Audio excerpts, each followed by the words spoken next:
Hello, everybody. This is Joseph P. Farrell with news and views on Thursday, September 15th, 2022. The news from the Nefarium today is very interesting if the story that I'm going to be talking about is true. But first, I just spent the last hour and a half wrestling with yet more Microsoft updates and a Microsoft Word program that is just, I don't know, it's increasingly sketchy.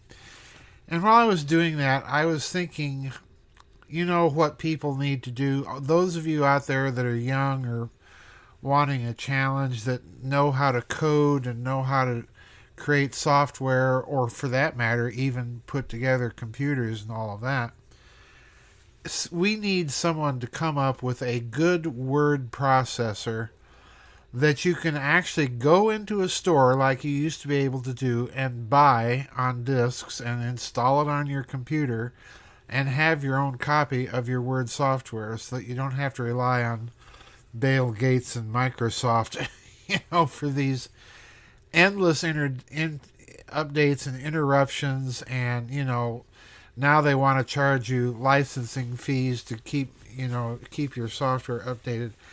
We really need to give these big tech companies some grassroots competition. Anyway, just a thought. Let's also remember there's no vid chat tomorrow, and there will be a vid chat next Friday, but I want to alert everybody that Daniel is working on some changes to the website.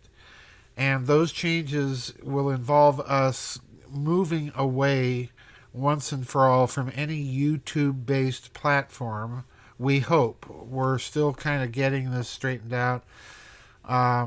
Daniel's also working on some other things, too, that I think people will be kind of pleasantly surprised, because many of you have suggested what he's working on in previous years, and he is looking into a few things right now. So what I want people to do is remember to keep your eye on the schedule and on the forum. If there are any changes in the schedule due to the fact that he's not quite done with what he's working on for next week, I will post in the forum and on the website to let everybody know. But just kind of watch that schedule and watch the forum because we're in the midst of some changes. Anyway, now, the story I want to talk about was sent to me by N. We'll simply call him N.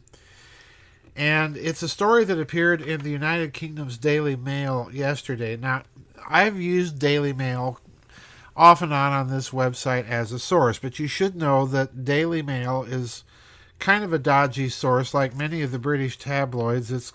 And like tabloids over here, it's often a propaganda piece for intelligence agencies. Think of the National Enquirer in this country, which oftentimes covers some very good stories, but there have always been allegations that there's intelligence service connection. The same holds true in the United Kingdom. You've got these allegations that are out there, and every now and then you get an interesting story out of the tabloids, oftentimes before the mainstream newspapers hit. But this tabloid story is very unique.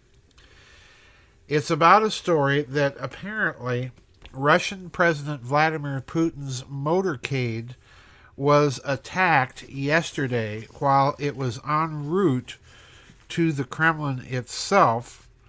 And this is such an important story. I want to read the entire article because I think you're going to agree that perhaps this is confirmation of a thesis that I've been arguing for quite a while, and particularly more recently with the uptick of the hostilities and the war in the Ukraine. So we'll get back to that after I get done reading the article. But here we go. Quote, General SVR is a Russian Telegram channel which regularly posts alleged insider information about Putin and the Kremlin. While some are skeptical of General SVR, others say it is one of the few prominent anti-Putin channels in Russia that provides an insight into the true goings-on at the Kremlin. The same source claims in a separate post that Putin had ordered his glamorous lover Alina Kabayeva, 39 years old, a former Olympic gymnast, to have an abortion, leading to a worsening of their relations. It is not immediately possible to verify either extraordinary claim.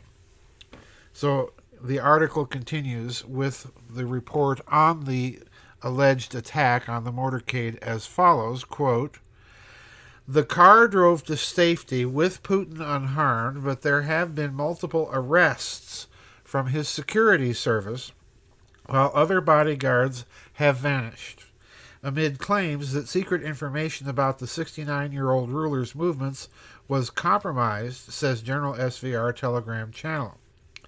According to the anti-Kremlin channel, Putin was traveling back to his official residence on an unspecified date in a decoy or backup motorcade amid deep security fears.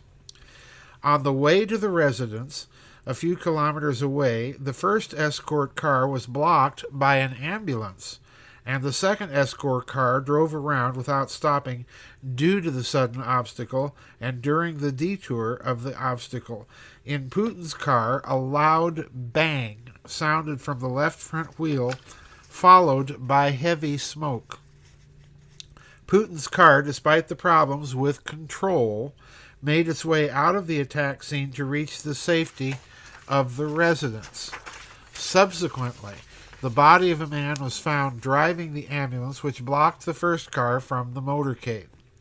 The channel, which boasts an inside track to the Kremlin, yet provides no hard evidence for its allegations. Said details of the supposed attack are classified. The head of the president's bodyguard or service and several other people had been suspended and are in custody, claimed the channel without naming anyone. A narrow circle of people knew about the movement of the president in this cortege, and all of them were from the Presidential Security Service. After the incident, 3 of them disappeared. These were exactly the people who were in the first car of the motorcade. Their fate is currently unknown. The car on which they were traveling was found empty a few kilometers from the incident." Unquote. And I'm going to skip the rest about the alleged pregnancy and abortion of Mr. Putin's girlfriend or mistress. Now, assuming, and we don't know as yet, but assuming that this story is true, that there was indeed an attack on Mr. Putin's motorcade, followed by arrests of people within his own personal security detail. I'm viewing this in one of 2 ways. Both of them I am taking as confirmation of my thesis that inevitably we're going to see a kind of mafia war emerge between the West and Russia. I've been saying for several years that covert games and covert operations and assassinations and color revolutions and so on is a game that 2 or more can play. And thus far, it's been largely the West that's been playing this covert operations game. Now, the first thing that I think is possible here, again, if the story is true, is that this was a very carefully contrived sting operation to get internal opponents of Mr. Putin to attack him and reveal themselves and who they are, and then use this as an excuse to purge his own personal security service. It wouldn't be the first time that a Russian leader has used such tactics. It certainly won't be the last time. Stalin, of course, used them. Many times the czars before the Bolsheviks took power would use similar tactics. So it's not new. But I rather suspect that if this story is true, that it might secondly, this is my second option, that it might secondly represent a genuine attack, an internal attack, very probably arranged by the Ukrainian security service at the prompting and behest and with the probable assistance at some point of deep Western intelligence commitments. In other words, the gloves have been taken off, and now it's open season on the Russian leadership. Now, what this means, if I'm correct, and please note that's a big if because we still don't know if this article and the story is reporting is true or not. I've only seen this story thus far in the Daily Mail. But if so, then it's open season on Russian leaders, and if that's the case, it's also open season on Ukrainian leaders, and I'll go a step further. It's open season on the leadership of other Western countries. If the Russians discover that there's any deep Western commitment from the CIA or MI6 or what have you, then there is going to be a retaliation of some sort in kind. And it's not going to be a retaliation, in my opinion, if it does indeed come. It's not going to be a retaliation against Western leaders per se. In other words, not against, for example, Prime Minister Truss or Chancellor Scholz or whatever. It's going to be directed at the string pullers behind the scenes. It's going to be directed at the bankers. It's going to be directed at the people like Soros and company and so on. But sooner or later, a retaliation is going to occur. If I'm correct, that we're watching the beginning of a mafia war.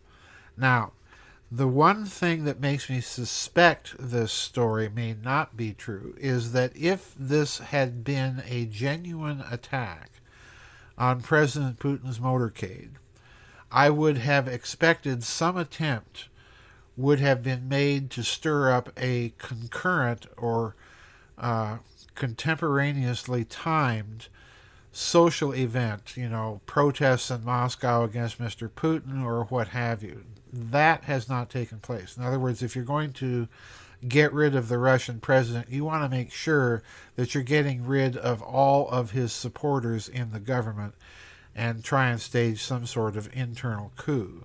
And this may be indicated by the fact that the story is reporting that many of the people in his security services were apparently removed and are either arrested or on some sort of suspension. But